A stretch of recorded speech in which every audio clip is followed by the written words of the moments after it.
Nowadays, a lot of vehicles are equipped with an automatic transmission. And if you also own a car with an automatic transmission, then hop in. Especially in city traffic, an automatic transmission is really awesome.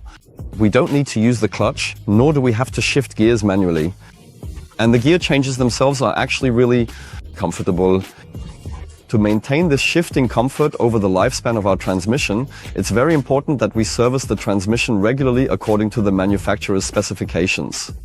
Because all the wear from our clutch plates, as well as mechanical wear, for example, accumulates in the transmission oil over time, until eventually it leads to shifting jolts or sudden changes in rotational speed.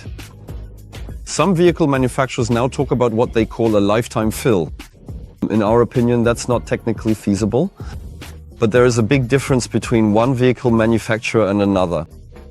And all vehicle manufacturers generally specify a service interval between 60,000 and 120,000 kilometers for the respective transmission models in order to maintain shifting performance at a very comfortable level throughout the entire lifespan of the vehicle. However, for the service alone, it is not enough to just change the transmission oil. It is also absolutely essential to replace the filter, because once it becomes clogged after a certain point, all the wear particles that are in the oil will, after a certain period of time, affect the mechanical components, for example in the oil channels, so that the oil pressure can no longer be directed to the clutch plates. And we get shifting pressure. We personally don't need to worry about that because, of course, we always stick to the change intervals prescribed by the manufacturer.